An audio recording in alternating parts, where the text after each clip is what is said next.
ಹಾಸನದಲ್ಲಿ ಕಾಂಗ್ರೆಸ್ ಸಭೆ ನಡೆಸಿದ್ದು, ಈ ಸಭೆಯಲ್ಲಿ ಜೆಡಿಎಸ್ ಪಕ್ಷಕ್ಕೆ ಮಾತಿನ ಮುಖಾಂತರ ಟಾಂಗ್ ಕೊಟ್ಟ ಸಿಎಂ ಸಿದ್ದರಾಮಯ್ಯ ಹಾಗೂ ಡಿ.ಕೆ. ಶಿವಕುಮಾರ್. ನಮ್ಮ ಹೆಸರು ನವೀನ್ ಕುಮಾರ್ ಅಂತ, ಅರ್ಸಿಗರಿಂದ ಬಂದಿದ್ದೀವಿ.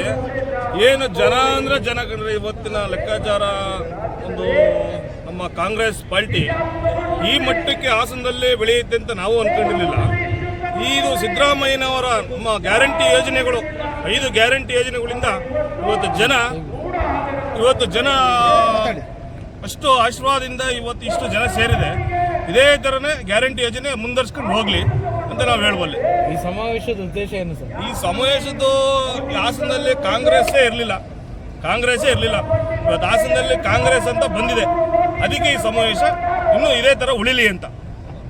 ಕಾಂಗ್ರೆಸ್ ಪಕ್ಷ ಗಟ್ಟಿತನ ನಮ್ಮ ಶಿವಲಿಂಗೇಗೌಡರು, ನಮ್ಮ ಶಿವರಾಮಣ್ಣವರು ಇವರೆಲ್ಲ ಹೋರಾಟದಿಂದ ಇವತ್ತು ಈ ಕಾಂಗ್ರೆಸ್ ಪಾರ್ಟಿ ನಮ್ಮ ಡಿ.ಕೆ. ಸಾಹೇಬರು ಇವತ್ತು ಈ ಲೆಕ್ಕಾಚಾರಕ್ಕೆ ಇನ್ನೂ ಜಾಸ್ತಿ ಬೆಳೀಲಿ ಅಂತ ನಾವು ಹೇಳ್ಬೋದು. ಈಗ 5 ವರ್ಷ ಸಿದ್ದರಾಮಯ್ಯ ಅವರ ಸಿಎಂ ಆಗಬೇಕು ಅಂತನಾ? ಅವರು 5 ವರ್ಷ ಅದು ಅವರೇ ಇರ್ತಾರೆ. ಅದು ಪಾರ್ಟಿ ಮಾತುಕತೆ, ಹೈಕಮಾಂಡು. ನಾವೇನು ಹೇಳೋದು, ಹೈಕಮಾಂಡ್ ಏನು ತೀರ್ಮಾನ ಅದು ಪಾರ್ಟಿ ತೀರ್ಮಾನ. ನಿಮ್ಮ ಹೆಸರು? ನವೀನ್ ಅಂತ.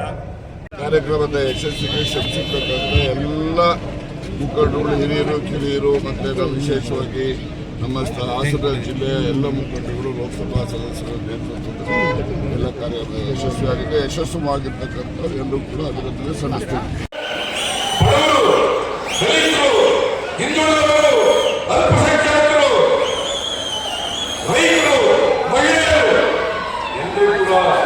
ಬಿಜೆಪಿ ಬಗ್ಗೆ, ಜೆಡಿಎಸ್ ಬಗ್ಗೆ ಅರ್ಥ ಮಾಡ್ಕೊಂಡಿದ್ದಾರೆ. ಬಿಜೆಪಿ ಯಾವತ್ತೂ ಕೂಡ ಬಡವರ ಪರವಾಗಿರ್ತಕ್ಕಂಥ ಪಕ್ಷ ಅಲ್ಲ, ಜೆಡಿಎಸ್ ಬಡವರ ಪರವಾಗಿರ್ತಕ್ಕಂಥ ಪಕ್ಷ ಅಲ್ಲ. ಕೊನೆ ಮಾತು ಹೇಳ್ತೀನಿ, ನೀವು ಕೋಮುವಾದಿಗಳ ಜೊತೆ ಸೇರ್ಕೊಂಡು